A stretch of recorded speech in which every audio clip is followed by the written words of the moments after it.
नमस्कार, VNM news में आप सभी का स्वागत है। मैं हूं रंजना दवे। देश दुनिया की छोटी बड़ी खबरों से पहले आइए नजर डालते हैं आज की हेडलाइंस पर।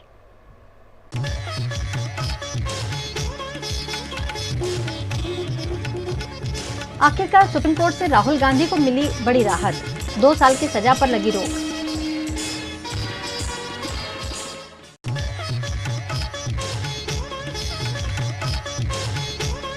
गुजरात में दलितों की हत्या पर जिग्नेश मेवानी का सरकार पर हल्ला बोल, पीएमओ कार्यालय के बाहर धरने की धमकी।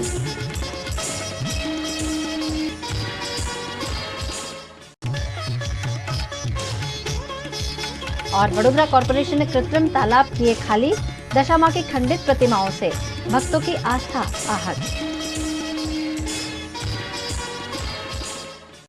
मोदी सरनेम वालों को चोर कहने के मामले में कांग्रेस नेता राहुल गांधी को सुप्रीम कोर्ट ने बड़ी राहत दी है। सुप्रीम कोर्ट ने आज शुक्रवार को मोदी सरनेम केस में राहुल गांधी की 2 साल की सजा पर रोक लगा दी। हालांकि कोर्ट ने कहा कि भाषण देते वक्त उन्हें सावधानी बरतनी चाहिए। उम्मीद है वे आगे से ध्यान रखेंगे। पहले वो आपके ध्यान को इधर करता है, आपके ध्यान को लेकर उधर ले जाता है। भाई और बहनों, ये जो करा जा रहा है आपके ध्यान को हटाने के लिए किया जा रहा है, और ये 24 घंटा करते हैं और फिर आपकी जेब काटी जाती है। इससे पहले सुप्रीम कोर्ट में 3 घंटे बहस चली। राहुल के वकील ने कहा कि मानहानि का केस करने वाले पूर्णेश मोदी का असली सरनेम मोदी नहीं, उन्होंने अपना सरनेम बदला है। राहुल की ओर से वरिष्ठ वकील अभिषेक मनु सिंघवी ने दलीलें दी। उन्होंने कहा, शिकायतकर्ता पूर्णेश मोदी का असली सरनेम मोदी नहीं है, उन्होंने ये सरनेम बाद में अपनाया है। राहुल केस की सुनवाई justice BR Gavai, PM Narasimha और संजय कुमार की बेंच ने की।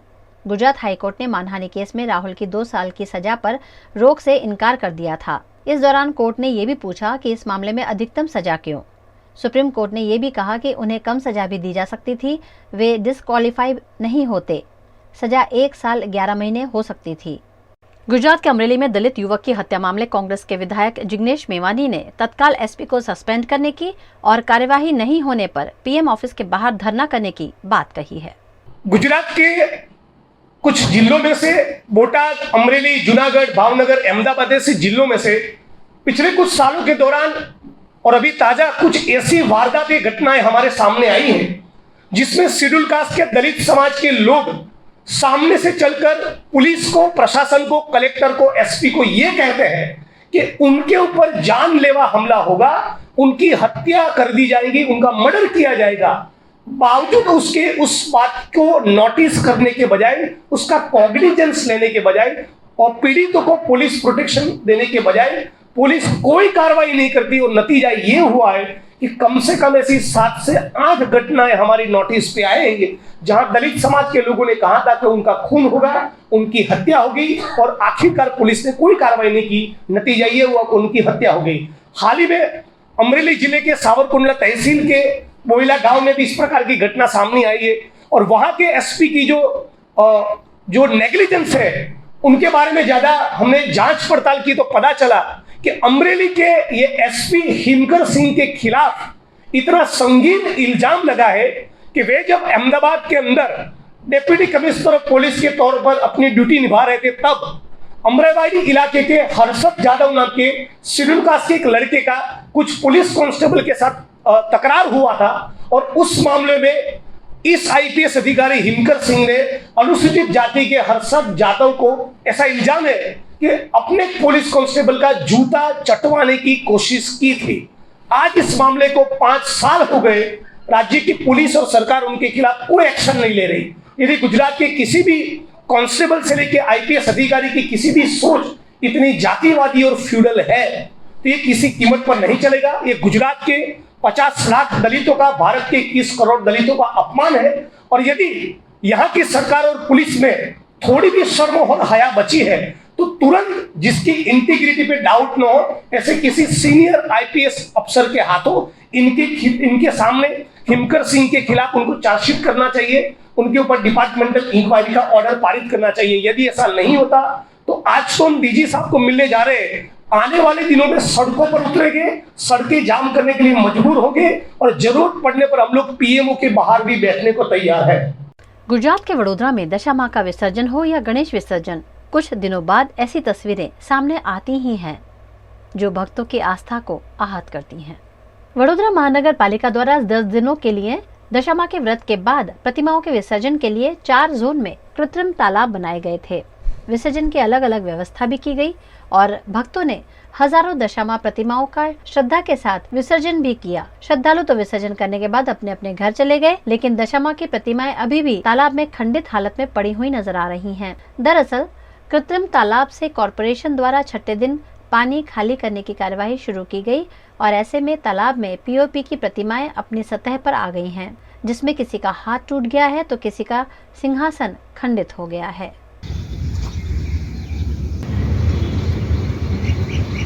इस मामले मौके पर मौजूद कॉरपोरेशन के कर्मचारी से पूछे जाने पर उन्होंने बताया कि उन्हें गणेश विसर्जन के लिए तालाब तैयार करने की सूचना दी गई है और इसी के तहत तालाब को खाली कर दिया गया है। अब दशामा की इन प्रतिमाओं का क्या होगा ये उन्हें नहीं पता। શું કામગીરી છે અહીંયા તમારી? અહીંયા પાણી કાઢવાનું છે. એટલે પાણી કાઢવાનું. તો આ પાણી તો આ તળાવમાં જે દશામાના વિસર્જન કરવામાં આવ્યા છે હા, તો એની અંદર તો પાણી છે જ નહીં. પાણી આ ફૂલ ભરેલું હતું, આટલું ખાલી અહીં હતું. આ બધું ખાલી કરીને અને ગણપતિ બુડાડવા માટે અને આ થોડું પોળું કરવાનું છે અને એમાં કાર્પેટ નાખવાની. એટલે અહીંયા ગણપતિ પણ ડૂબાડવાના છે. હા, તો આ દશામાની મૂર્તિઓ દેખાઈ રહી છે, હવે એને કાઢવાની છે, એ બધી સાફ સફાઈ કરવા પડશે અંદરથી. અંદરથી કાઢી નાખવાની છે. પછી કઈ લઈ જવાના? પછી લઈ તો ખબર ના આવે કઈ લઈ જવાના, પણ આ થોડુંક મોટું કરીને આમાં તાટપત્રી નાખીને પછી ગણપતિ બુડાડવાના. પણ આ જે મૂર્તિઓ છે દશામાની એ તો વિસર્જન કર્યા પછીની તે ઓગળી નથી, તો એને ઓગળવા માટે શું કરશો?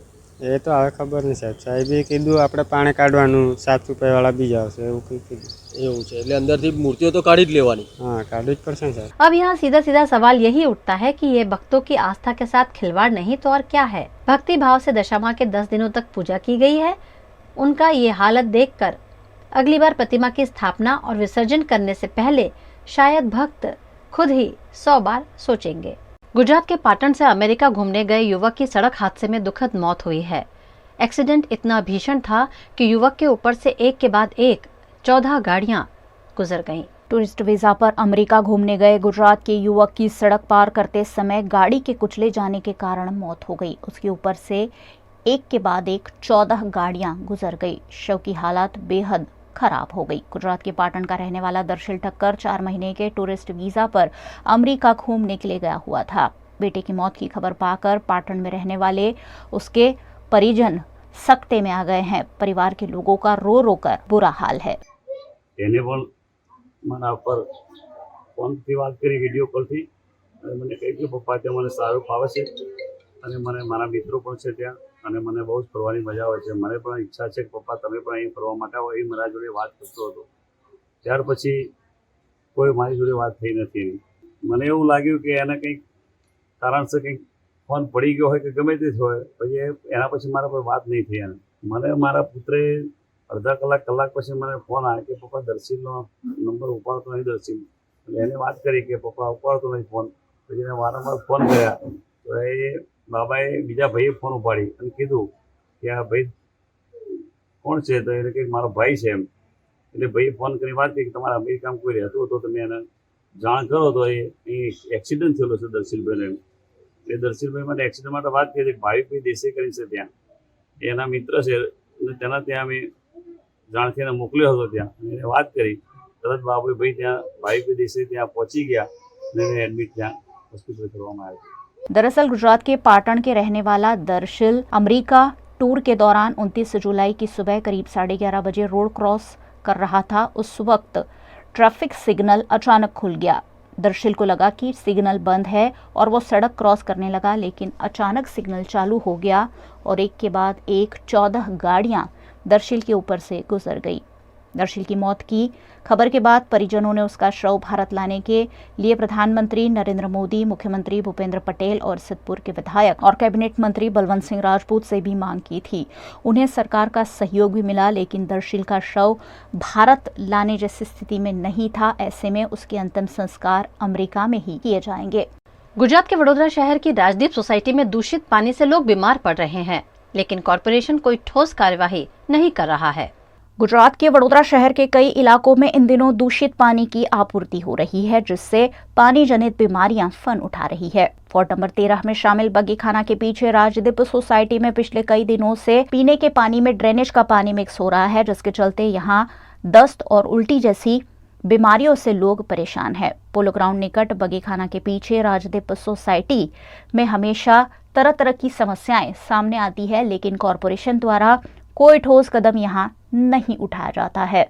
यहां के नागरिकों ने बार बार कॉरपोरेशन से ऑनलाइन शिकायत की है, लेकिन कोई हल नहीं निकाले जाने से यहां के लोग बीमारियों से ग्रस्त है। 10-12 दिन से तो इतना गंदा पानी आ रहा है ना, तो हम नहाए भी नहीं, कभी कभी कॉलेज जाना पड़ रहा है और इतनी दिक्कत हो रही है टॉयलेट बाथरूम जाने में, साफ सफाई करने में, सब में प्रॉब्लम आ रहा है। कोई एक्शन ही नहीं ले रहा है। गंदू एटलू पानी आवे छे के फीन वाळું ચીકણું ને એમ કાળું કાળું જ આવે છે પાણી, ગમે એટલું અડધો કલાક આવે છે પણ અડધો કલાકે આખું અડધો કલાક ગંદુ જ પાણી આવે છે। ગંદુ પાણી આવે એટલે આપણીથી નહીં ધોઈ ના શકાય કે ના વાસણ ઘસવા વપરાય કે ના ટોયલેટ બાથરૂમમાં વપરાય, ના કશામાં જરૂરત કે ના કરીએ આપણે।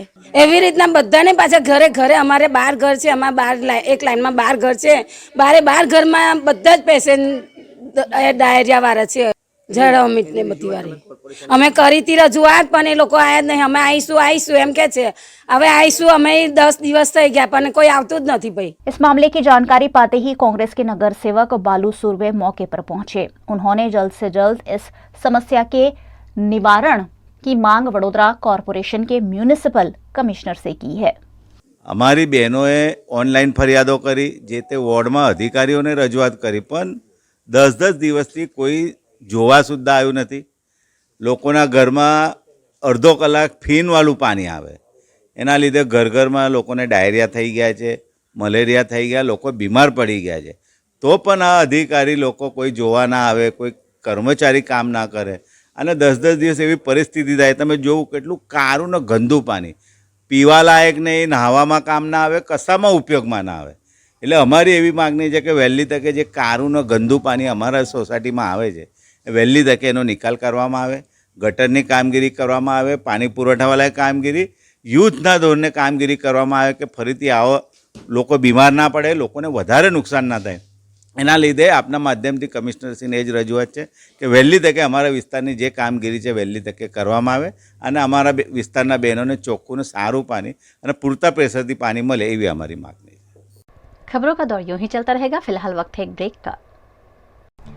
अनेक वर्षोंथी सरकारश्री तरफथी अवर्ग धरावती नामांकित Baroda citizen community cooperative credit society सर्वने शाहुकारो तथा प्राइवेट फाइनान्सरोना आकरा व्याजमांथी मुक्ति अपावे छे।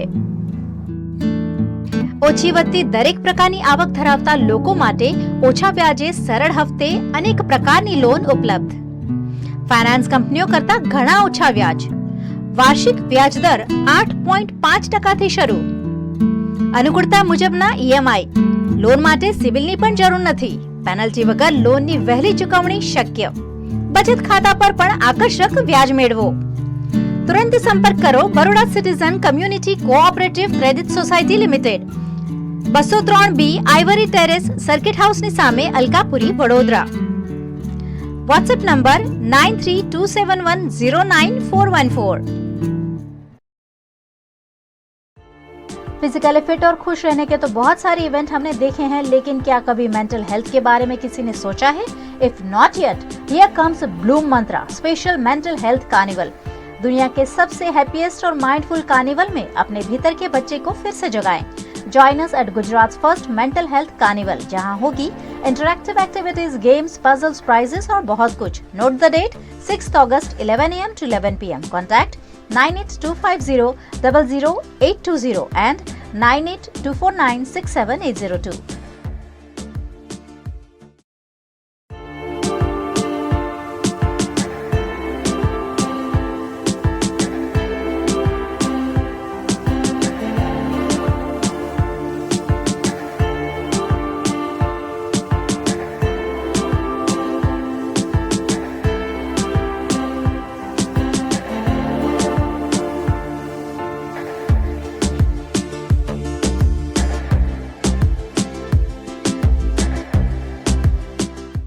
भारत ले रहा है इलेक्ट्रिक अंगड़ाई। क्यों ना हम साथ चले।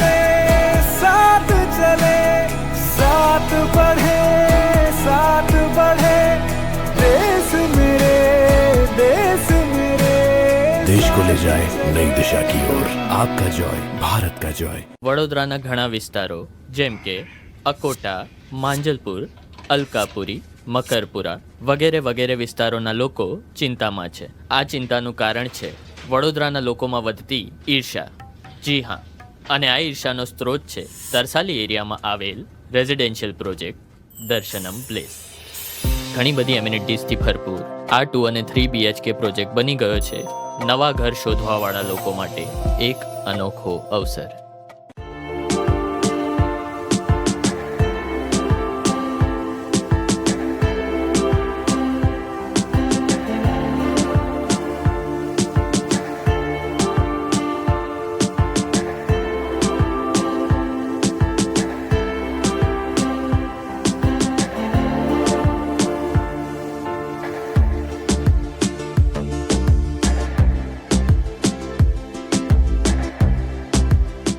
भारत ले रहा है इलेक्ट्रिक अंगड़ाई। क्यों ना हम साथ चले, साथ चले, साथ बढ़े, साथ बढ़े, देश मेरे, देश मेरे, देश को ले जाए नई दिशा की ओर, आपका जॉय, भारत का जॉय।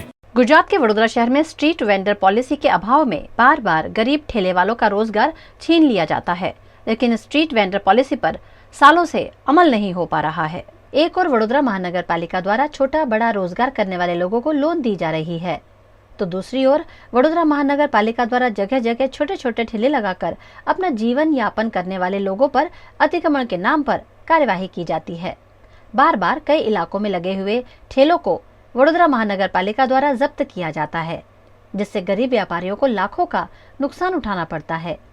लेकिन वडोदरा के व्यापारियों के लिए स्ट्रीट वेंडर पॉलिसी सालों से अमल में नहीं लाई गई है। ऐसे में सामाजिक कार्यकर्ता अतुल गामेजी ने स्ट्रीट वेंडर पॉलिसी के अमलीकरण की मांग की है। જે રીતે જોવા જઈએ તો વડોદરા શહેરની અંદર લારી ગલ્લા પથારા ચલાવનારા વર્ષોથી રાજા રજવાડાના સમયથી લારી ગલ્લા પથારા ચલાવી રહ્યા છે. હાલમાં વડોદરા મહાનગરપાલિકા દ્વારા જોવા જઈએ તો કેટલાય વિસ્તારોમાંથી લારી ગલ્લા પથારા દૂર કરવામાં આવે છે. માન્ય પ્રધાનમંત્રીની યોજનાઓ છે કે યોજના થકી લોકો આગળ વધે અને સ્વનિર્ભર યોજના હેઠળ માન્ય પ્રધાનમંત્રીની 10,000થી 20,000ની લોન આપવામાં આવી રહી છે.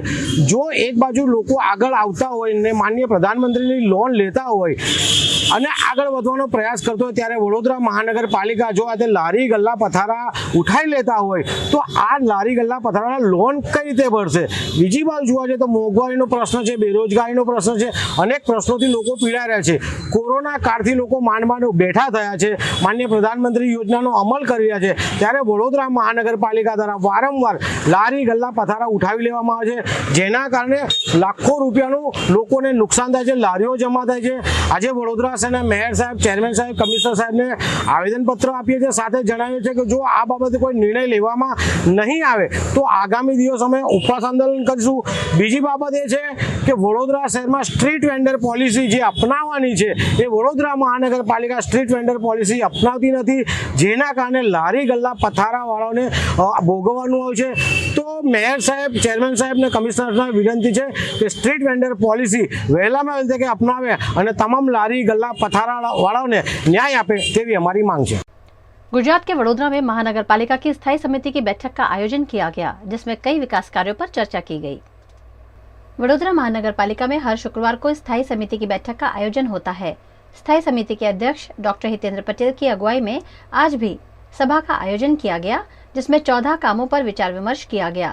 ज्यादातर मुद्दे सड़क, गटर, पेवर ब्लॉक से जुड़े रहे। हर वीक में जो स्थायी समिति की बैठक होती है उसमें आज एजेंडा पे 14 काम थे, उसमें से 2 काम मुलतवी है, 5 नंबर और 10 नंबर। बाकी तमाम काम मंजूर है। उसमें ख़ास करके जो सोक्लिन संस्था है और पूरे शहर में अच्छा काम कर रही है, उनके माध्यम से एक अपने खर्च से जो तालाब है गोत्री का, उसमें नेचुरल वे में जो नेस्ट बनाना है बर्ड्स के लिए, वो एक काम की मंजूरी थी, उसको मंजूरी की है। सयाजी गार्डन में डेकोरेटिव लाइट्स का जो टेंडर काम आया था उसको मंजूर किया है। उसी तहत जो हर साल हमारे ड्राइवर्स होते हैं आउटसोर्सिंग पे, वो काम की मंजूरी दी है। उसी तरह जो सालों से स्केटिंग के बच्चों को अच्छी तरह से ट्रेन करके पूरे गुजरात और देश में नाम रोशन करती है, ऐसी कारेलीबाग स्केटिंग रिंग का जो इश्यू था उसको सॉल्व करने के लिए जो दरख्वास्त आई थी उसको मंजूर किया है। उसी तरह एक विसंगतता थी जो आउटग्रोथ एरिया, वहाँ पानी का कनेक्शन जिस तरह से लोग ले रहे थे उसमें उसके बाद जो फाइन की स्थिति थी, दंड की स्थिति थी, वो कुछ नक्की नहीं थी। उसको आज पॉलिसी के तहत 10,000 नक्की किया है। जो भी ऐसा कनेक्शन पाया जाएगा उसको ये राहत देके लाखों लोगों को ये सुविधा प्राप्त होगी, ये एक आपके माध्यम से बता रहा हूँ। गुजरात के वडोदरा शहर में वासना रोड पर कार्यरत crawlers to flyers pre school में छोटे छोटे बच्चों ने फ्रेंडशिप डे को अपनी मदर्स के साथ सेलिब्रेट किया। दोस्ती यूं तो दोस्तों के साथ होती है, लेकिन ये खूबसूरत रिश्ता कहीं न कहीं हर रिश्ते में झलकता है। न सिर्फ रिश्तों में, पशु पक्षियों से, पेड़ पौधों से भी हमारा खास लगाव होता है, जो दोस्ती से बिल्कुल कम नहीं होता। कुछ इसी संदेश के साथ हर वर्ष वडोदरा के वासना में कार्यरत crawlers to flyers pre school में फ्रेंडशिप डे मनाया जाता है। इस बार ये फ्रेंडशिप डे छोटे छोटे बच्चों ने अपनी मदर्स के साथ मनाया। फ्रेंडशिप डे को मनाने के भागरूप प्री स्कूल में एक्टिविटीज का आयोजन किया गया, जिसमें बच्चों और उनकी मदर्स ने खुशी खुशी हिस्सा लिया।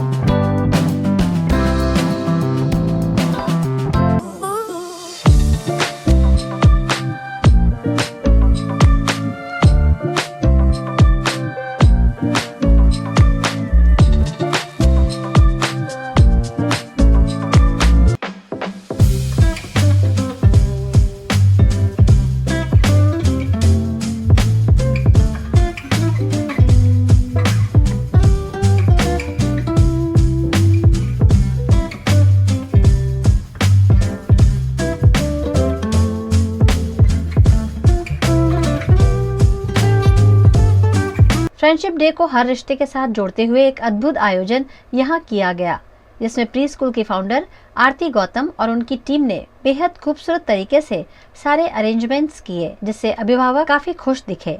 माँ और बच्चे का जो रिश्ता होता है वो एक दोस्त के रूप में भी होता है। इसका एक बहुत ही सुंदर प्रेजेंटेशन आज क्रॉलर्स टू फ्लायर्स में एक्सपीरियंस हुआ और हम सब ने खूब एंजॉय किया।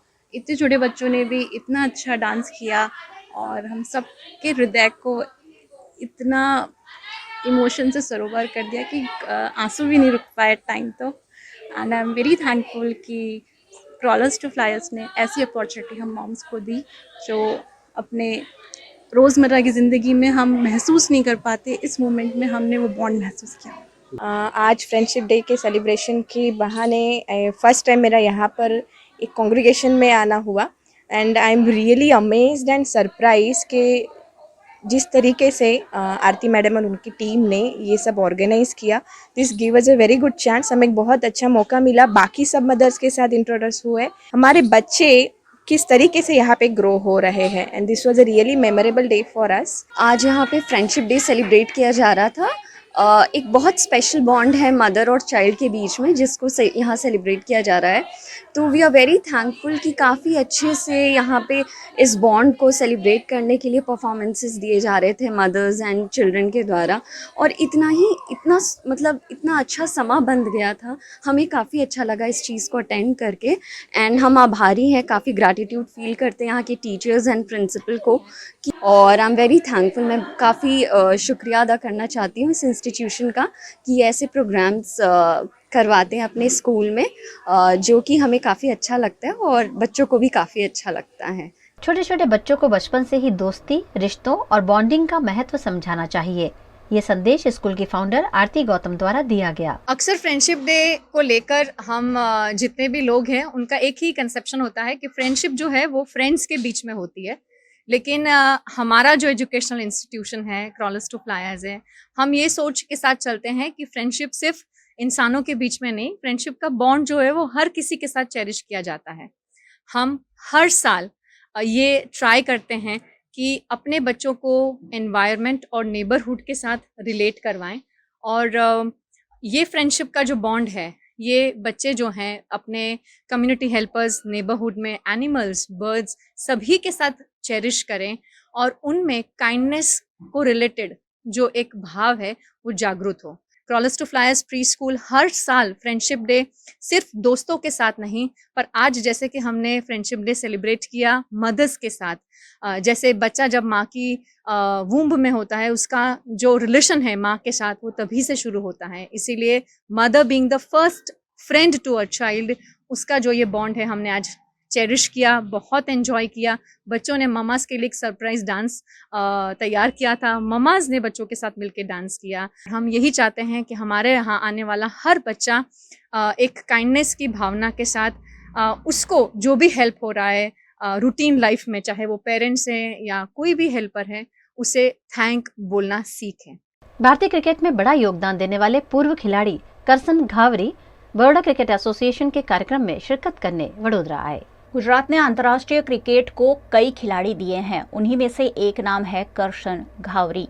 गुजरात के वडोदरा शहर में बड़ौदा क्रिकेट एसोसिएशन द्वारा एक खास इंस्पिरेशनल टॉक करसन घावरी के साथ आयोजित किया गया, जिसमें उन्होंने भारतीय क्रिकेट को लेकर कई महत्वपूर्ण बातें कही। वडोदरा के ओलंपिक सिटी एवेन्यू के संस्कृति हॉल में करसन घावरी का BCA के अध्यक्ष प्रणव अमीन द्वारा गर्मजोशी के साथ स्वागत किया गया। गुजरात के राजकोट में जन्मे करसन घावरी का क्रिकेट कैरियर ज्यादा लंबा तो नहीं रहा, लेकिन उन्होंने अपने छोटे से करियर के दौरान ही खास पहचान बनाई। उन्होंने दिग्गज ऑलराउंडर और पूर्व कप्तान कपिल देव के साथ कई मैचों में गेंदबाजी की और विपक्षी टीम के बल्लेबाजों को अपनी बाउंसर से खूब छकाया।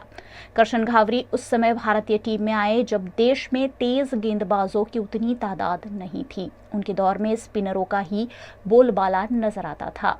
हालांकि करसन घावरी ने एक अलग पहचान बनाई। उन्होंने 1975 में अपना पहला टेस्ट मैच खेला। वेस्टइंडीज के खिलाफ कोलकाता में खेले गए उस टेस्ट मैच में घावरी ने 2 ही विकेट लिए, लेकिन मैच भारत ने 85 रन से अपने नाम कर लिया। घावरी टेस्ट क्रिकेट में 100 विकेट लेने वाले पहले भारतीय तेज गेंदबाज है। उनका करियर भले ही ज्यादा लंबा ना हो, लेकिन उसके बाद उन्होंने कोचिंग की तरफ रुख कर लिया। वो सौराष्ट्र के कोच भी बने। घावरी की सबसे सफल सीरीज से आज के खिलाड़ी काफी प्रेरणा लेते हैं।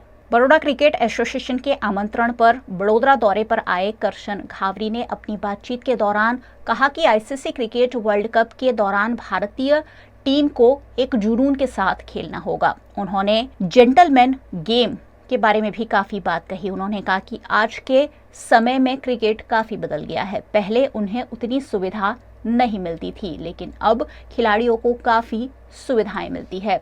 उन्होंने शुभमन गिल और यशस्वी जायसवाल जैसे भारतीय खिलाड़ियों को क्रिकेट का भविष्य बताया। उन्होंने ये भी कहा कि भारतीय टीम को अगर वर्ल्ड कप जीतना है तो सभी खिलाड़ियों को अपना योगदान देना ही होगा। भारतीय खिलाड़ियों की फिटनेस लेवल पर भी उन्होंने बात की और कहा कि अच्छा प्रदर्शन करने वाले खिलाड़ियों को भले ही 37-38 साल तक खेलने का मौका मिले, उसमें कोई गलत बात नहीं है, लेकिन भारतीय खिलाड़ियों का फिटनेस लेवल अन्य देशों के खिलाड़ियों के मुकाबले कम है। गुजरात के भरूच जिले में झगड़िया से विश्व की सबसे ऊंची प्रतिमा SOU तक पहुंचने वाली सड़क के खस्ताहाल होने से लोगों को परेशानियों का सामना करना पड़ रहा है। गुजरात के भरूच जिला के झगड़िया तालुका से गुजरते सरदार प्रतिमा को जोड़ती हुई सड़क के हाल बेहाल है। यहाँ से गुजरने वाले वाहन चालक काफी परेशानियों से गुजरते हैं। सरकार के ड्रीम प्रोजेक्ट और विश्व की सबसे ऊंची प्रतिमा बनाने के पीछे करोड़ों रुपए खर्च कर दिए गए हैं, लेकिन वहां तक पहुंचने वाली सड़क इन दिनों खस्ताहाल है, जिससे वाहन चालकों में रोष का माहौल देखने मिल रहा है। रोजाना इस सड़क से गुजरने वाले वाहन चालकों की कमर में दिक्कत आ गई है। ऐसे में इस सड़क को जल्द से जल्द बनाए जाने की मांग की जा रही है। साथ ही झगड़िया GIDC में जाने के लिए भी कई कामदार इसी सड़क का इस्तेमाल करते हैं। ऐसे में खराब सड़क की वजह से यहाँ के लोगों को परेशानियों का सामना करना पड़ रहा है। 9-10 વર્ષના વાણા વીતી ગયા પણ હજુ આ રસ્તો બનતો નથી। ધારાસભ્ય શ્રી પણ કલેક્ટરને રજૂઆત કરે છે, માન્ય સાંસદ શ્રી મનસુખભાઈ પણ ઉપલા લેવલે રજૂઆત કરે છે, છતાં પણ આ રસ્તો બનતો નથી। એમાં સરકારની મનસા પર સવાલ થાય છે. સરકાર કેમ કુંભકર્ણ નિંદ્રામાંથી હજુ જાગતી નથી? અવારનવાર એક સાઈડનો રસ્તો ખરાબ હોવાથી રોંગ સાઈડ પર વાહનો ચાલે છે અને અકસ્માતનો ભય રહેલો છે. સરકાર અને તંત્ર કુંભકર્ણ નિંદ્રામાંથી જાગશે અને આ પ્રજા હાશકારો અનુભવશે. એવી સરકાર પાસે અમે આશા રાખીએ છીએ કે તાબડતોડ યુદ્ધના ધોરણે આ રસ્તાનું કામ हाथ पर लेवाय. गुजरात के वडोदरा के कलेक्टर कार्यालय में वडोदरा जिला पुलिस द्वारा आयोजित होने वाली संकलन बैठक का आयोजन किया गया. वडोदरा के कलेक्टर कार्यालय में हर महीने के पहले शुक्रवार को विधायकों, जनप्रतिनिधियों, पुलिस अधिकारी और प्रशासनिक अधिकारी की संकलन बैठक का आयोजन किया जाता है. आज कलेक्टर कार्यालय के धारा सभा हॉल में आयोजित इस संकलन बैठक में आईजी संदीप सिंह, ग्राम्य एसपी रोहन आनंद, डभोई विधायक शैलेश मेहता, वाघोडिया विधायक धर्मेंद्र सिंह वाघेला, पादरा विधायक चैतन्य सिंह झाला, जिला पंचायत अध्यक्ष अशोक पटेल समेत के कई अग्रणी उपस्थित रहे, जिसमें वडोदरा जिले से जुड़े कई मुद्दों पर चर्चा की गई. खासकर जिले में होने वाली ट्रैफिक समस्या के निवारण पर बैठक में विचार विमर्श किया गया. એમાં આપણે જણાવવાનું કે મોસ્ટલી જે ટ્રાફિકનો નડતર પ્રશ્નો છે એમાં કેટલા તો સ્ટ્રક્ચરલ ઇસ્યુઝ છે. માનો કે પોર બાજુ આપ લોકોને ખ્યાલ છે કે 6 લેન બ્રિજ 4 લેન ઉપર કન્વર્ટ થતા હોય છે, ત્યાં ટ્રાફિકનો મોટા પ્રશ્નો છે. સરિતા ફાટકની વાત કરું તો ત્યાં રેલવેનો ઓવરબ્રિજ બની રહ્યા છે, એના લીધે ટ્રાફિકનો મોટા ત્યાં જામ ઉપસ્થિત થાય છે. અને બીજા જો બરોડાનો 2-4 મોટી યુનિવર્સિટી છે ત્યાં સવારે ને સાંજે જો એક ભેગા વ્હીકલ્સનો અવર જવર થાય છે, એના લીધે પણ ટ્રાફિકનો જેમ થતા હોય છે. તો એ સ્ટ્રક્ચરલ જે ઇસ્યુ છે જેમાં બીજા ખાતાને પણ સહકારની જરૂર પડશે, તો એ પણ અમે લોકો સાથે સંકલન કરવાના છીએ. એ બધું પોલીસની ટોપમોસ્ટ રિસ્પોન્સિબિલિટી છે કાયદા વ્યવસ્થા જાળવવાનું. અને આવનાર મંથમાં જે મોટા તહેવારો આવવાના છે, માનો રક્ષાબંધન છે, ગણેશ ચતુર્થી છે, આપના જન્માષ્ટમી છે, એ બધાના રીતે પોલીસ ડિપાર્ટમેન્ટ આપના જે સ્ટેન્ડર્ડ પ્રોટોકોલ હોય છે એ મુજબ અમે લોકો કાયદા વ્યવસ્થા જાળવવા માટે એરિયા ડોમિનેશન અને બીજી ગતિવિધિઓ કરવાના જ છીએ. ડીજી ઓફિસથી એવી સૂચના હતી કે માનનીય ધારાસભ્યશ્રીઓ, જિલ્લા પંચાયત પ્રમુખશ્રી, માનનીય એમપી અને બીજા જે લોકપ્રતિનિધિઓ છે એમના તરફથી જે પણ રજૂઆત ખાતાને મળે છે એમના યોગ્ય નિરાકરણ થાય અને જે પણ નિકાલ એમની તરફથી મળતી રજૂઆતોનો થાય એ લોકપ્રતિનિધિઓને એમની જાણ પણ થાય. એ ડીજી કચેરીથી સૂચના હતી. આ સૂચના અનુસંધાને એવી પણ એક આયોજન હતું કે દર મંથનો પહેલા શુક્રવાર ધારાસભ્યશ્રીઓ, લોકપ્રતિનિધિઓ, જિલ્લા પંચાયતનો પ્રમુખશ્રી અને એમપી શ્રી સાથે એક બેઠક યોજવામાં આવે, જેમાં એમની સાથે રૂબરૂ પણ ચર્ચા કરવામાં આવે કે પોલીસ લાગતી એમની શું સજેશન્સ વગેરે છે, પોલીસ લાગતી શું એમની રજૂઆત છે, અને જો એમના તરફથી અગાઉ કંઈ રજૂઆત લેખિતમાં મોકલવામાં આવે તો એ રજૂઆતનો શું નિકાલ થયેલ છે એ એમની જાણ પણ કરવામાં આવે. તો આ અનુસંધાને એવી પહેલી મિટિંગ આજ બરોડા ગ્રામ્યમાં થઈ છે.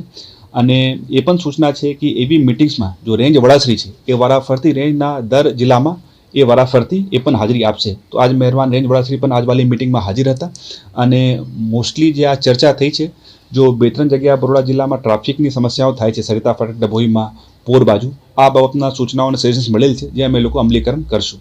गुजरात के प्रसिद्ध तीर्थ स्थल पावागढ़ के जंगल में हेलिकल वाव के पास 200 फीट गहरी खाई में एक महिला और एक युवक का पैर फिसल गया. पावागढ़ के जंगल में पैर फिसल जाने से एक महिला और युवक हेलिकल वाव निकट 200 फीट गहरी खाई में फिसल गए. दोनों घायल अवस्था में सुबह तक वहीं पड़े रहे. सुबह 108 एम्बुलेंस को फोन कर सहायता मांगी गई. पुलिस ने अलग अलग टीम बनाकर जंगल में सर्च ऑपरेशन किया और खाई में पड़े युवक और महिला का लोकेशन मिलते ही 6 घंटे की कड़ी मशक्कत के बाद दोनों को सुरक्षित रूप से रेस्क्यू किया गया. दोनों घायलों को इलाज हेतु हालोल के सरकारी अस्पताल में भर्ती करवाया गया है.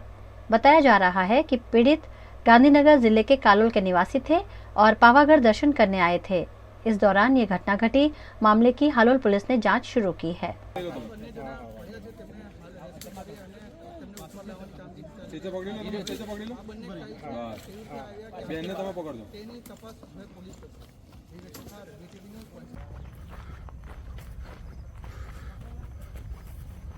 गुजरात के प्रसिद्ध तीर्थ धाम अंबाजी में राजस्थान से ध्वजा लेकर पैदल आए पदयात्रियों ने मंदिर में ध्वजा चढ़ाकर अन्नकूट का भोग लगाया. गुजरात में सरस्वती नदी के किनारे शक्तिपीठ अंबाजी है, जिसे सरस्वती नगरी के नाम से भी जाना जाता है. यहाँ भादो महीने में बड़ा मेला भी लगता है. ऐसे में दूर दूर से माताजी के दर्शनों के लिए भक्त पैदल यहाँ पहुँच रहे हैं. गुजरात के बड़े तीर्थधाम अंबाजी में राजस्थान के जालोर से 150 से ज्यादा भक्त पैदल चलकर माँ अम्बा के धाम पहुँचे और मंदिर पर ध्वजा चढ़ाकर 56 भोग का अन्नकूट धराया. माँ अम्बा के भजन और गरबा गाते गाते भक्तों ने मंदिर पर ध्वजा चढ़ाई और सुख और समृद्धि की मंगल कामना की, जिससे यहाँ भक्तिमय माहौल देखने मिला.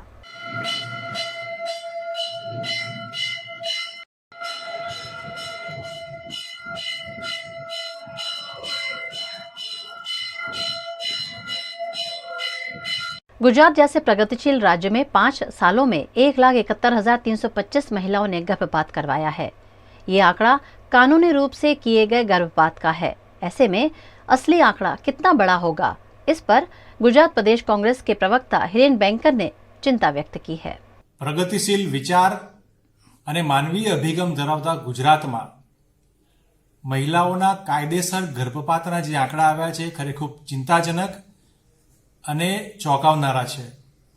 કેન્દ્રના સ્વાસ્થ્ય અને પરિવાર મંત્રાલય દ્વારા આપેલા રાજ્યસભામાં જવાબ મુજબ ગુજરાતમાં 5 વર્ષમાં 1,70,000થી પણ વધુ મહિલાઓએ કાયદેસર રીતે પોતાનો ગર્ભપાત કરાવ્યો છે, જે ખરેખર ગુજરાત માટે એટલા માટે ચિંતાજનક કહી શકાય કે જ્યાં આપણે આધુનિકતાની વાત કરતા હોઈએ ત્યારે ગુજરાત અને કેન્દ્રમાં સરકારમાં કાયદો અવેલેબલ છે કે જે બતાવે છે કે મેડિકલ ટર્મિનેશન ઓફ પ્રેગ્નન્સી એટલે કે ગર્ભપાત કરવા માટેની નીતિ નિયમોનું જોગવાઈ હોવા છતાં આ તમામ જોગવાઈનું નિયમોનું પાલન કર્યા પછી દર વર્ષે ગુજરાતમાં 30,000થી વધુ મહિલાઓ પોતાનો ગર્ભપાત કરાવે છે।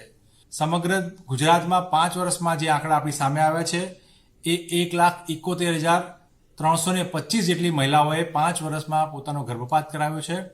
આ સંપૂર્ણ રીતે કાયદેસર આંકડા છે, પરંતુ ભ્રૂણ તપાસ એટલે જાતિ લિંગ તપાસના નામે ગેરકાયદેસર અને ગેરકાનૂની તરીકે થતા ગર્ભપાતનો આંકડો કેટલો મોટો અને ચોંકાવનારો છે એ ખરેખર આપણા ગુજરાત માટે ખૂબ ચિંતાજનક છે, મહિલાઓ માટે ખૂબ ચિંતાજનક છે। ત્યારે કોંગ્રેસ પક્ષ માંગ કરે છે કે આ સમગ્ર બાબતની યોગ્ય રીતે તપાસ થાય, સમાજમાં જનજાગૃતિ માટેના કાર્યક્રમો થાય અને લિંગ પરીક્ષણની જે કામગીરી થતી હોય એ કેવી રીતે અટકે એના માટેની નક્કર કામગીરી કરવામાં આવે તો જ આ ગર્ભપાતના આંકડાઓ ક્યાંક રોકવાનું નામ લેશે। બાકી આ પ્રકારની ગર્ભપાતની જે સંખ્યાઓ કરોડો રૂપિયાઓ ખર્ચ્યા પછી પણ ગુજરાતમાં આટલા મોટો આંકડો જ્યારે આવતો હોય એ દર્શાવે છે કે સરકારે કરેલી કામગીરી માત્ર કાગળ પર રહી છે, ધરાતલ પર ઉતરી નથી। એના જ કારણે ગુજરાતમાં છેલ્લા 5 વર્ષમાં લાખોની સંખ્યામાં મહિલાઓએ પોતાનો ગર્ભપાત કરાયો છે। ખરેખર ખૂબ ચિંતાજનક અને ચોંકાવનારી બાબત છે જે આપણે સૌએ વિચારવાની જરૂર છે। गुजरात में चल रही नकली स्कूलों के खिलाफ वडोदरा एकेडमी एसोसिएशन और बड़ौदा एकेडमी एसोसिएशन की जीत हुई है, जिस पर पत्रकार परिषद में जानकारी दी गई। गुजरात के वडोदरा में वडोदरा एकेडमिक एसोसिएशन और बड़ौदा एकेडमिक एसोसिएशन द्वारा पूरे गुजरात में चल रही नकली स्कूलों के खिलाफ जिला शिक्षा अधिकारी कार्यालय में विरोध प्रदर्शन किया गया था, जिसमें नकली स्कूलों के संचालक छात्रों को स्कूल में नहीं लेकिन क्लासेस में पढ़ाई करवाते हैं, उस पर आपत्ति जताई गई थी। इस मामले नकली स्कूलों की जांच के आदेश सरकार ने दिए हैं, जिस पर पत्रकार परिषद में जानकारी दी गई। વડોદરાની અંદર જે આ સંસ્થાઓ જે ચાલે છે એ ખરેખર તો આપણે એવું કહીએ તો જે આપણી પ્રણાલીગત શિક્ષણ પ્રથા હતી એને ટોટલી ખતમ કરવા જઈ રહ્યા છે। આજે એ સંસ્થાઓ શું કરે છે કે બંધ એટમોસ્ફિયરની અંદર એસી ક્લાસની અંદર જ છોકરાઓને ભણાવે, એટલે છોકરાઓ કોઈ જગ્યાએ પ્લેગ્રાઉન્ડ જોતા જ નથી, અધર એક્ટિવિટીમાં પાર્ટ નથી લઈ શકતા, એને લીધે એમનો સર્વાંગી વિકાસ રૂંધાઈ જાય છે। અને આ જે સરકારે જે પણ પગલાં લીધા છે અને તમે મીડિયા કર્મચારીઓએ પણ ઘણું સારું એના પર રિસર્ચ કરીને 2-3 જગ્યાએ તમે આ લોકો પર રિસર્ચ કરીને તમે રેડ પણ પાડી હતી ને વસ્તુ પકડી હતી, જે સાચું છે, પ્રશંસનીય છે। અને આ કાર્ય કરવાથી ખરેખર બાળકોનો વિકાસ રૂંધાય છે એ અટકાવવો જ જોઈએ અને વિકાસને એના ડેવલપમેન્ટ માટે એને જે પ્રણાલીગત સ્કૂલ સિસ્ટમ છે એ જ હોવી જોઈએ। બરોડા એકેડમિક એસોસિએશન કે વડોદરા એકેડમિક એસોસિએશન બેમાંથી કોઈ પણ બંને સંયુક્ત રીતે કહીએ છીએ કે બંનેમાંથી કોઈ પણના હોદ્દેદાર કે જે ડમી સ્કૂલ ચલાવે છે અમે એની વિરુદ્ધ પણ પહેલાં તો એની વિરુદ્ધ ખુદ બી અમે આવેદન આપીશું। એમને જરૂર પડે એમ જો અમને ખબર નથી, અત્યાર સુધી લગભગ એવું કોઈ છે નહીં, અને હોય તો અમે એનું નામ સાથે આવેદનપત્ર ડીઓમાં આપીશું અને કહીશું કે આ ડમી સ્કૂલ છે અને બંધ કરાવો। તો અમે તો ડીઓ ઓફિસમાં જઈને એકવાર તો રજૂઆત કરી છે, હજુ જો એમનાથી ન થાય તો અમે બરોડા એકેડમિક એસોસિએશન અને વડોદરા એકેડમિક એસોસિએશન સંયુક્તપણે એવા પ્રૂફ સાથે આપીશું। પરંતુ આ ગવર્મેન્ટ છે, ગવર્મેન્ટનો પહેલો નિયમ મુજબ કે ગવર્મેન્ટ જાતે પણ ટ્રાય કરે છે, ટ્રાય કરે તો બહુ સારું, નહીં થાય તો અમે બંને એસોસિએશન સાથે મળીને ડીઓને પ્રૂફ આપીશું કે આટલી શાળાઓ છે અને એના પર યોગ્ય કાર્યવાહી કરો। મે મહિનાની અંદર વડોદરા શહેર જિલ્લાની અંદર વડોદરા એકેડેમિક એસોસિએશન અને બરોડા એકેડેમિક એસોસિએશનના હોદ્દેદારો અને કારોબારી સભ્યોએ સાથે મળી અને આપણી જે વડોદરા શિક્ષણની કચેરી છે એ કચેરી ખાતે એક અમે લોકોએ આવેદનપત્ર આપ્યું હતું અને આવેદનપત્રની અંદર અમે રજૂઆત કરી હતી કે ગુજરાતની અંદર જે ડમી શાળાઓ ઊભી થઈ રહી છે, જે મોટી મોટી ઇન્સ્ટિટ્યૂટો છે, જે ગુજરાતના વિદ્યાર્થીઓને શાળાના કલ્ચરથી, શાળાની સંસ્કૃતિથી અને ભારતીય સંસ્કૃતિ દૂર રાખવા માટેનો એક પ્રયત્ન કરી અને માત્ર ને માત્ર પૈસા કમાવાના આશયથી શાળાના સમયની અંદર એ લોકો એમના ટ્યુશન ક્લાસીસમાં બોલાવે છે, એમના કોચિંગ ઇન્સ્ટિટ્યૂટમાં બોલાવે છે અને શાળામાં માત્ર હાજરી પૂરવાની, અઠવાડિયામાં એકાદ દિવસ એની અંદર શાળાએ જવાનું અને બાકીના દિવસોની અંદર એ એમના ઇન્સ્ટિટ્યૂટમાં બેસાડીને તૈયારી કરાવે. આનાથી ગુજરાતની અંદર વિદ્યાર્થીઓ જે હતા એ શાળા કલ્ચરથી દૂર થતા હતા, જેથી વિદ્યાર્થીઓનો સર્વાંગી વિકાસ નોંધાતો હતો. આ આશયથી અમારી બંને વડોદરા એકેડેમિક અને બરોડા એકેડેમિક એસોસિએશને સમગ્ર બધા કારોબારી સભ્યો ભેગા થઈ અને આપણી શિક્ષણ અધિકારીની કચેરીની અંદર રજૂઆત કરી હતી. પહેલાં તો અમે પ્રયત્ન કરીશું કે વડોદરા શહેર જિલ્લાના જે શિક્ષણ અધિકારી છે એવા સાહેબ આનો પહેલાં સૌથી પહેલાં આવી ડમી શાળાઓ શોધવા જાય, એમના અધિકારીઓ જઈ અને આવી શાળાઓ શોધે અને એવો પ્રયત્ન કરે કે આવી કેવી શાળાઓ ચાલી રહી છે. અને જો આવી બધી શાળાઓ શોધવામાં તેઓ નિષ્ફળ નીકળે તો અમારી પાસે એક લિસ્ટ તૈયાર છે. આ લિસ્ટ જરૂર પડે અમે જિલ્લા शिक्षण अधिकारी ने તેમજ ગુજરાત सरकार ने આ લિસ્ટ અમે લોકો આપીશું. गुजरात में पर्यावरण को बढ़ावा देने के लिए खास आयोजन राज्य सरकार द्वारा किया गया है. इसी के तहत पावागढ़, द्वारका समेत के कई शहरों में मुख्यमंत्री के हाथों पर्यावरण से जुड़े प्रोजेक्ट्स का उद्घाटन किया गया. गुजरात के मुख्यमंत्री भूपेंद्र पटेल ने पंचमहाल जिले के जयपुरा पावागढ़ में 74वें वन महोत्सव का शुभारंभ किया. इस मौके पर राज्य के वन विभाग की ओर से तैयार किए गए दूसरे वन कवच का लोकार्पण किया गया. इस वन कवच का निर्माण 1.1 हेक्टेयर क्षेत्र में 11,000 पौधे लगाकर किया गया है.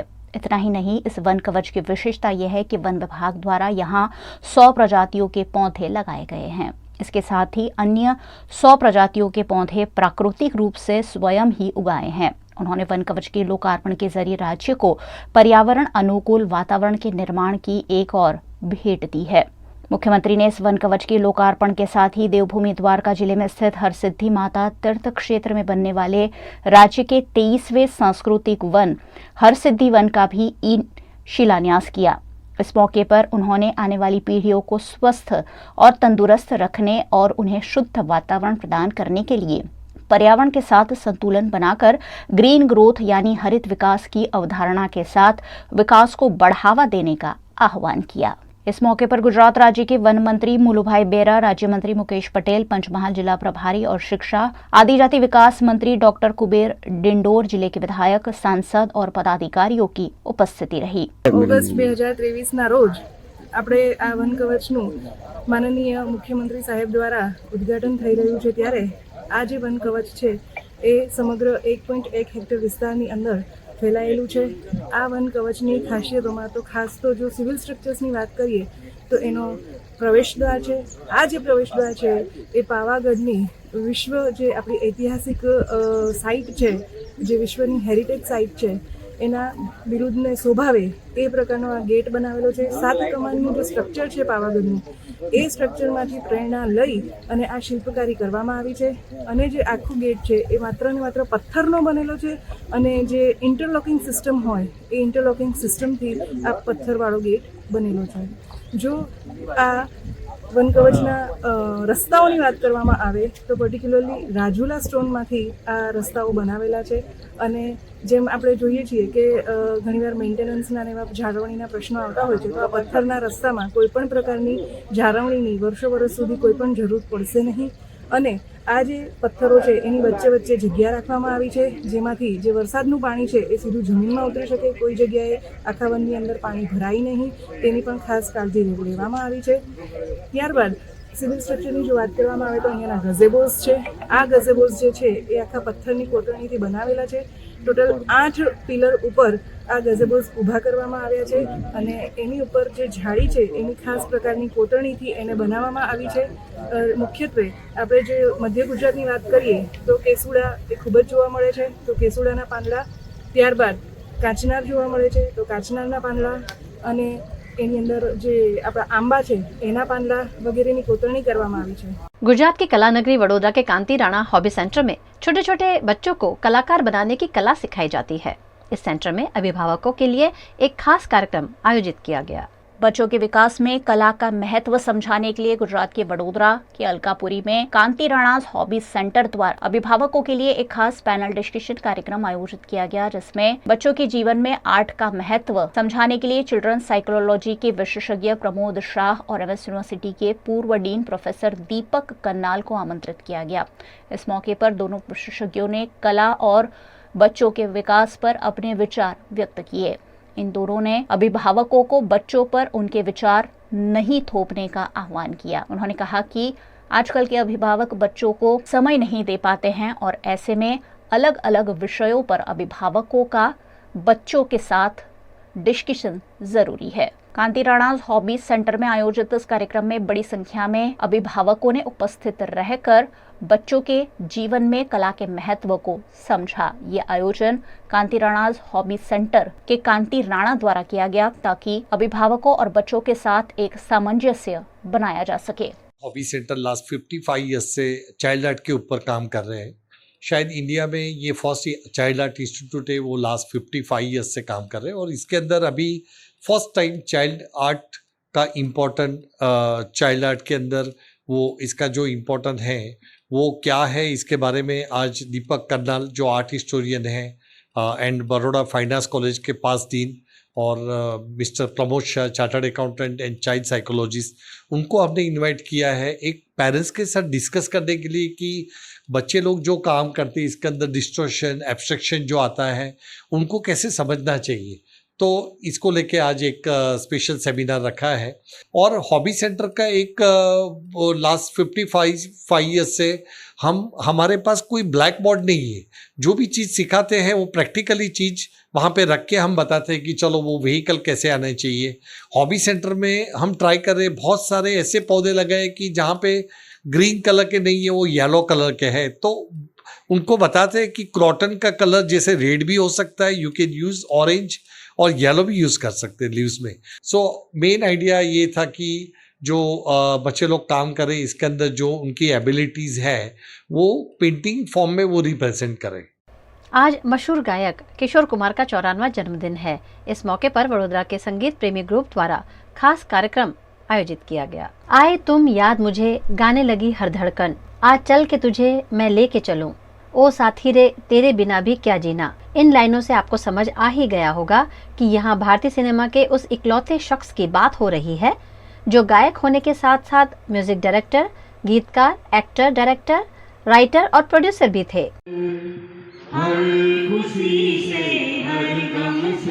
जी हाँ, वो कोई और नहीं किशोर कुमार ही हैं. उन्होंने हिंदी सिनेमा में अपने संगीत से एक अलग ही खुशबू घोली है जिसकी धमक आज भी लोगों के दिलो दिमाग पर छाई है और आने वाली कई पीढ़ियों तक भी इसकी महक को हटाना नामुमकिन सा लगता है.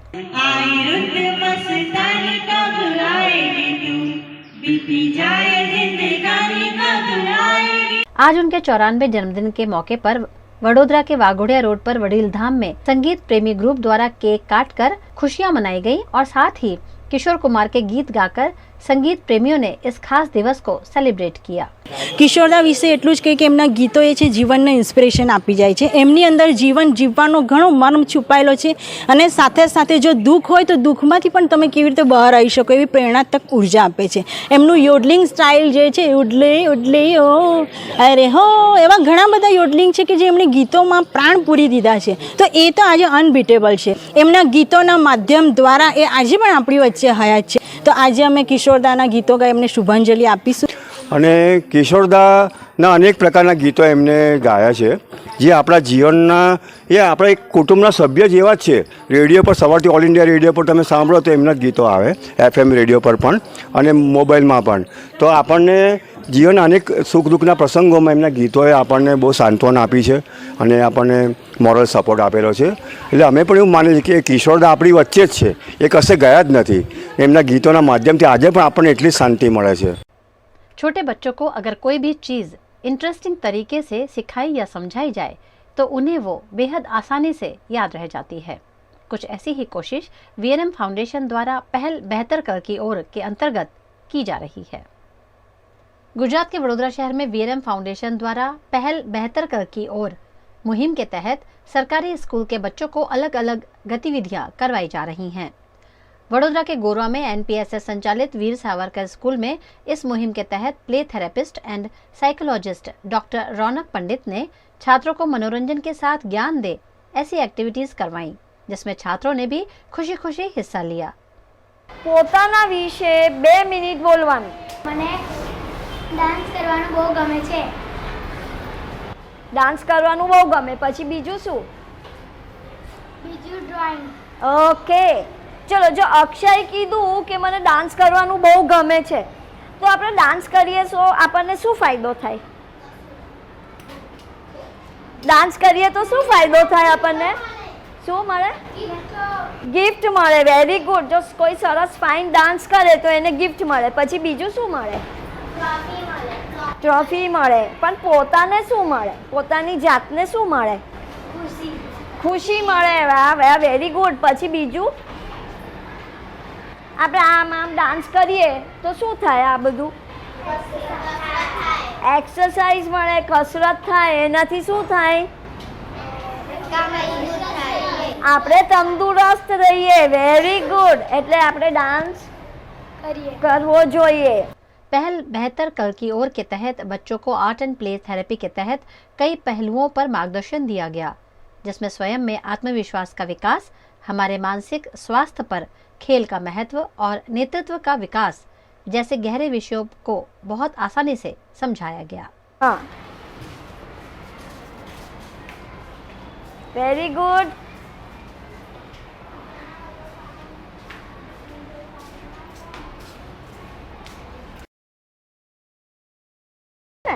તમને કેવું લાગ્યું? એકબીજાનો હાથ પકડીને આમ ફરીને આયા એમાં સારું લાગ્યું? પછી બીજું શું લાગ્યું તમને? હવે એક જણ બોલશે ને એક જણે આંખ બંધ કરવાની। તારા હાથેથી આમ આંખ બંધ કરી દે। હવે તારે એને કહીને ગોળ ફેરવવાનું છે। ચલો જાઓ, બોલવાનું છે બેટા। ક્યાં જાય છે તું? હા, વેરી ગુડ।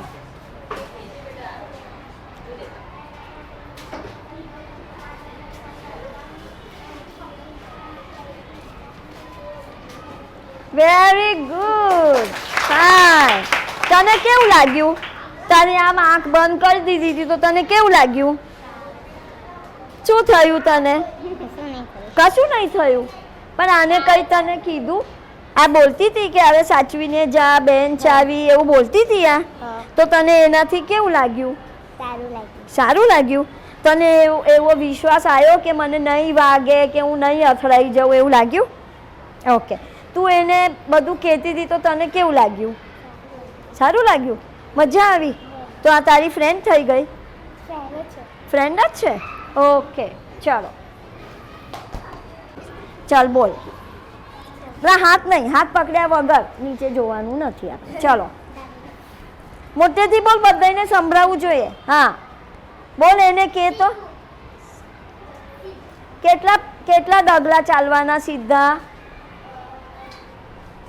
હવે શું કરવાનું? એને કે, એને બોલ। હાથ નથી પકડવાનો બેટા, એમ જ। હા હા હા, સીધું સીધું આવ।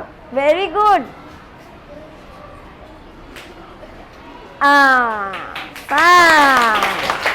ગુડ। 5 ડગલા ચાલો, 5। હવે જમણી બાજુ વળી જા। વેરી ગુડ, સીધી। 8 ડગલા ચાલવાનું છે। બસ ઊભી રહે, જમણી બાજુ વળી જા બેટા। હા, આવો, આગળ આવો, આગળ આવો। વેરી ગુડ, ઊભી રહે। હવે ડાબી બાજુ વળીને સામે સીધા આવો, સીધા સીધા આવ, મારી પાસે આવ। હા, સીધી, હજી સીધી, એકદમ સીધી। Very good. જો કેવું મેં એને કીધું ને કે 8 ડગલા ચાલવાનું, 4 ડગલા ચાલવાનું, એવું આપણે જ્યારે બીજાની સાથે વાત કરતા હોઈએ તો આપણે આ રીતે એને બરોબર સમજાવવું પડે। સમજાવીશું નહીં તો શું થશે? એને એ પડી જશે, એને સમજ જ નહીં પડે અને એને વાગી જાય ને, અને આપણી ફ્રેન્ડ છે, આપણી ફ્રેન્ડને વાગે તો સારું લાગે? તો પછી આપણે બરોબરથી બધી સૂચનાઓ એમને આપવી જોઈએ. મેં જેવી સૂચનાઓ આપીને એવી સૂચના કોણ આપશે? એને કહેજો નીચે ખુરશી છે, સીધી ચાલો.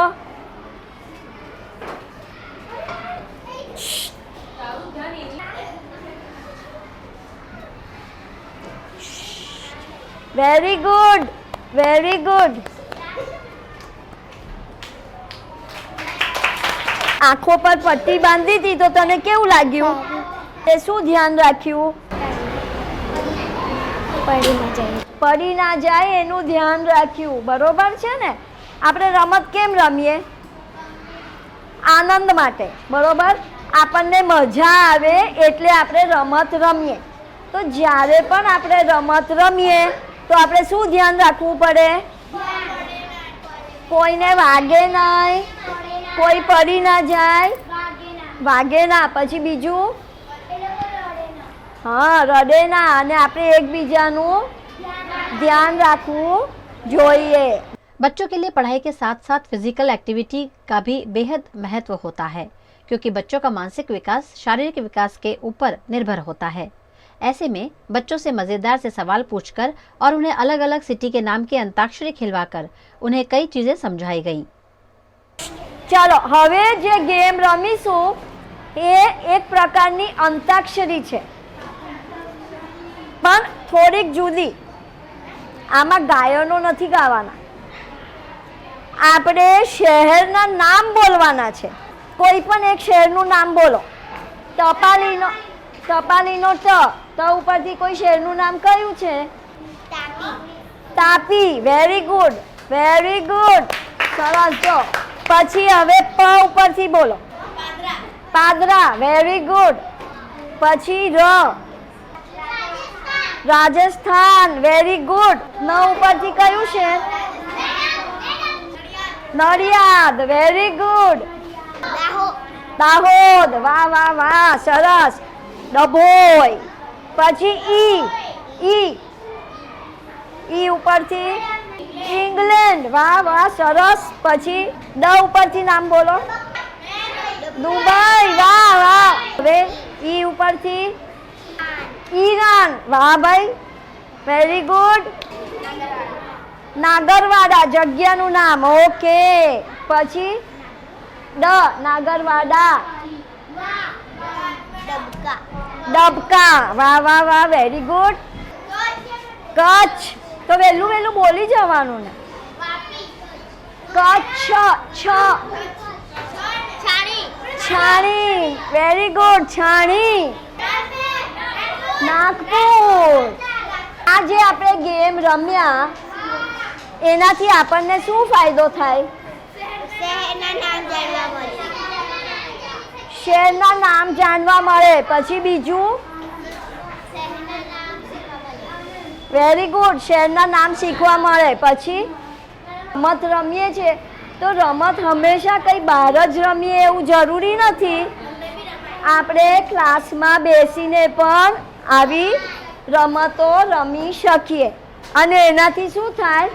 આપનું જ્ઞાન વધે. આપણને જે ભણવામાં વસ્તુ આવે એ બધું આપણને યાદ રહે અને આપણે વધારે એના ઉપર ધ્યાન કેન્દ્રિત કરી શકીએ. તમને બધાને મજા આવી? સ્લો એટલે શું? અને એનું ઓપોઝિટ શું થાય? ઊંધું શું થાય? ફાસ્ટ. ફાસ્ટ એટલે જલ્દી. બરોબર? Okay.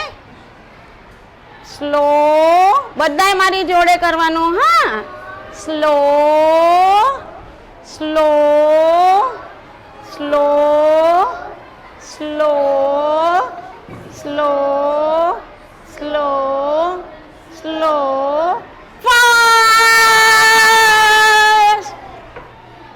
Slow slow slow slow slow. મેં તો સ્લો કીધું, તમે લોકોએ શું કર્યું? તમે લોકોએ શું કર્યું? ફાસ્ટ. આનાથી શું સમજણ પડી? શું આવી ગેમ રમીએ તો આપણે શું ધ્યાનમાં રાખવાનું? જ્યારે સ્લો કે ત્યારે સ્લો કરવાનું ને ફાસ્ટ કે ત્યારે ફાસ્ટ કરવાનું. પણ એ ક્યારે ખબર પડે? ના. હા હા, શું નામ છે તારું? જયમિની. શું બોલી તું?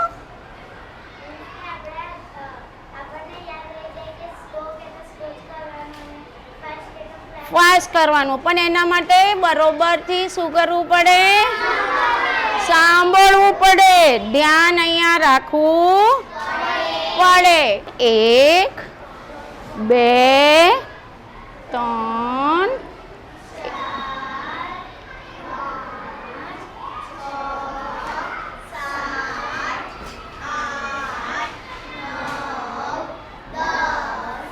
1 મિનિટ. હવે હું કહીશ ને ત્યારે તાળી પાડવાની. ઓકે? 1 2 3 4. 4 કહું ત્યારે તાળી પાડવા. 1 2 3 3. કોની ભૂલ થઈ? Out out out. એ જે તાળી પાડે એને આઉટ. બરોબર ને? ચાલો હવે આપણે બીજી ગેમ રમીશું. જો હું એવું કહું કે ઊભા રહો અને જે બેસી ગયા તો આઉટ. બધા ઊભા રહો, ઊભા રહો, ઊભા રહો, બેસી જાઓ. આઉટ. બેસી રહો, બેસી રહો, બેસી રહો, ઊભા થાઓ. વાહ, વેરી ગુડ. હાથ ઉપર, હાથ નીચે. નીચે કીધું બેટા મેં. હા, ઉપર, સાઈડમાં. હવે હું કહીશ નહીં, હું ખાલી એક્શન કરીશ. તમારે જોવાનું કે હું શું કરું છું.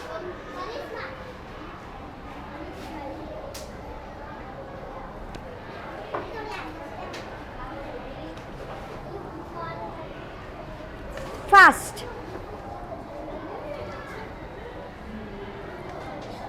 Thank you, thank you. બહુ ફાઇન છે.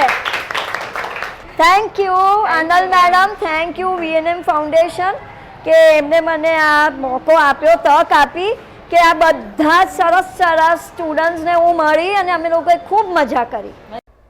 VNM टीवी की खबरें अब आप यूट्यूब, फेसबुक, इंस्टाग्राम के अलावा OTT प्लेटफॉर्म्स पर भी लाइव देख सकते हैं। डेली हंट, जियो टीवी, वोडाफोन टीवी पर 24 घंटे VNM टीवी आपके लिए उपलब्ध है, तो देखते रहिए VNM टीवी।